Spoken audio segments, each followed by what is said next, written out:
అందరికీ నమస్కారం. Welcome to temples of India AP YouTube channel. ఈరోజు పరమ పవిత్రమైన పుణ్యక్షేత్రము శ్రీ పెన్నా అహోబిల లక్ష్మీ నరసింహస్వామి దేవస్థానం గురించి ఈ వీడియోలో తెలుసుకుందాము. మొదటగా ఈ ఊరిని పెన్నా అహోబిలం అని ఎందుకు పిలుస్తారో తెలుసుకుందాము. అహోబిలంలో లక్ష్మీ నరసింహస్వామి స్వయంభుగా అవతరించారు. అలాగే ఈ ప్రాంతంలో కూడా లక్ష్మీ నరసింహస్వామి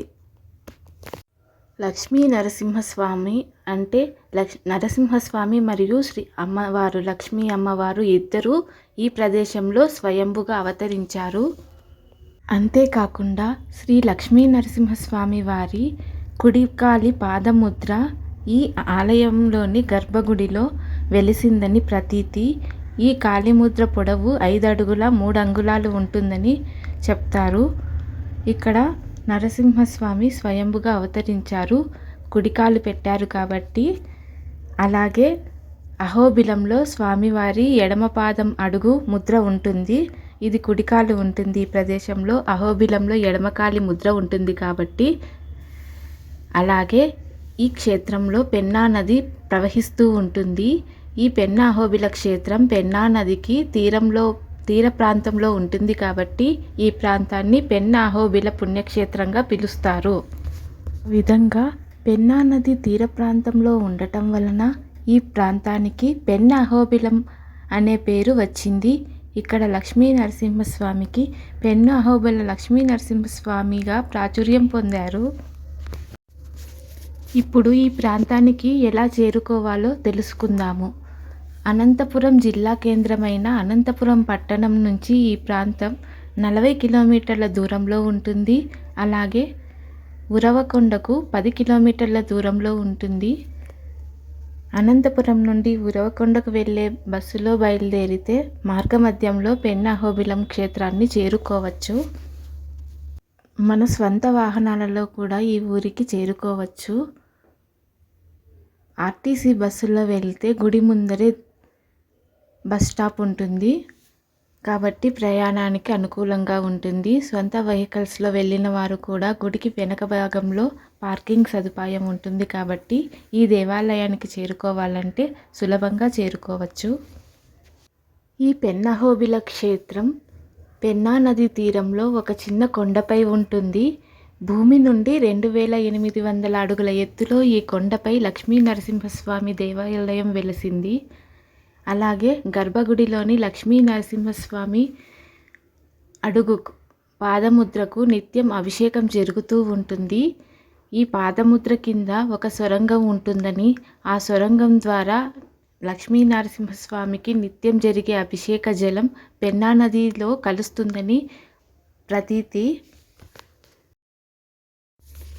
పెన్నా అహోబిలం గర్భగుడి మీరు చూస్తున్నారు. ఇప్పుడు గర్భగుడికి ఎదురుగా ధ్వజస్తంభం ఉంటుంది. ధ్వజస్తంభం కింద గరుత్మంతుడు నరసింహస్వామికి ఎదురుగా ఆసీనుడై ఉంటాడు.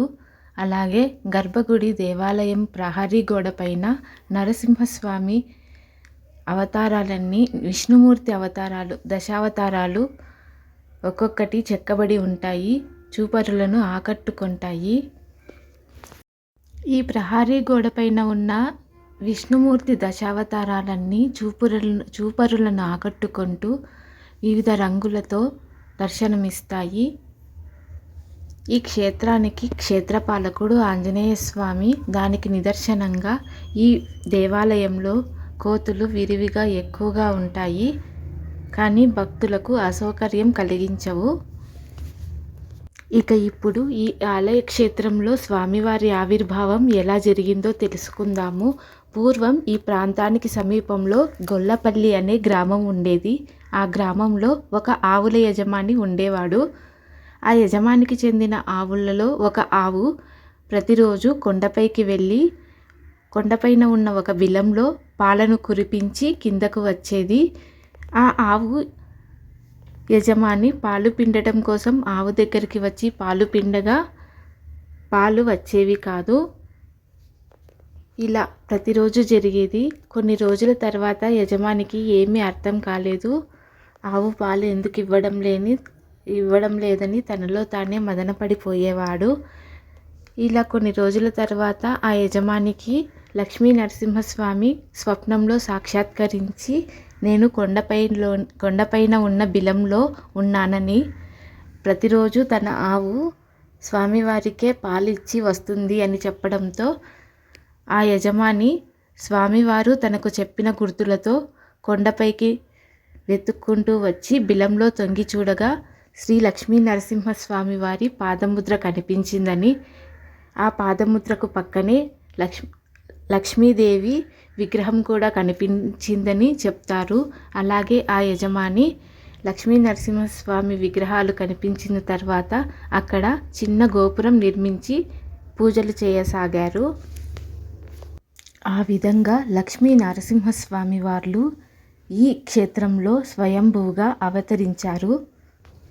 అప్పటి నుంచి స్వయంగా అవతరించిన శ్రీ లక్ష్మీ నరసింహస్వామి వార్లకు ఈ ప్రాంతం ప్రజలు పూజలు చేయసాగారు. తర్వాతి కాలంలో ఈ ఆలయ నిర్మాణం ఏ విధంగా జరిగిందో ఇప్పుడు తెలుసుకుందాము. శ్రీకృష్ణదేవరాయల వంశవారైన విజయనగర సామ్రాజ్య కాలంలో సదాశివరాయలు 1478వ సంవత్సరంలో ఈ ఆలయ నిర్మాణం చేపట్టారని చెప్తారు. ఒకరోజు సదాశివరాయలు ఉరవకొండ నుండి పెనుగొండ క్షేత్రంకు జైత్రయాత్రకు వెళ్ళే మార్గమధ్యంలో ఈ అహోబిల నరసింహస్వామి క్షేత్రంలో విశ్రాంతి తీసుకొని ఉండగా నరసింహస్వామి వారు సదాశివరాయల వారి స్వప్నంలో సాక్షాత్కరించి నీకు జైత్రయాత్ర కలుగుతుందని సదాశివరాయలను ఆశీర్వదించారు. స్వప్నం నుంచి మేల్కొన్న సదాశివరాయలు నరసింహస్వామిపై నమ్మకంతో పెనుగొండ క్షేత్రానికి జైత్రయాత్రకు వెళ్ళి దిగ్విజయంగా తిరిగి వచ్చారు. నరసింహస్వామి వారి మీద నమ్మకంతో ఈ ఆలయాన్ని అభివృద్ధి చేసి లక్ష్మీ నరసింహస్వామి వార్లకి పెద్ద ఎత్తున ఉత్సవాలు నిర్వహించారు. అప్పటి నుంచి ఈ ఆలయం దినదిన అభివృద్ధి చెందుతూ ఉన్నది. అలాగే ఈ ఆలయానికి కొద్ది దూరంలో నరసింహస్వామి స్తంభాన్ని చీల్చుకొని హిరణ్యకశిపుడిని చంపే దృశ్యం కూడా ఉంటుంది. అలాగే ఇక్కడ ఉద్భవలక్ష్మి అమ్మవారి ఆలయం కూడా ఉంది. కొండపైన మెట్ల మార్గంలో వెళితే నరసింహస్వామి ఆలయం ఉంటుంది. మెట్ల మార్గం కిందన ఉద్భవలక్ష్మి అమ్మవారి ఆలయం కూడా ఉంటుంది. ఇక్కడ అమ్మవారు పద్మంలో నుంచి ఉద్భవించినట్టుగా విగ్రహం ఉంటుంది. అమ్మవారి విగ్రహం కమలంలో పుట్టినట్టుగా ఉంటుంది. చాలా బాగుంటుంది. ఇది ఈ పెన్నాహోబిల క్షేత్రానికి సంబంధించిన స్వామివారి ఆవిర్భావ వృత్తాంతము మరియు చరిత్ర.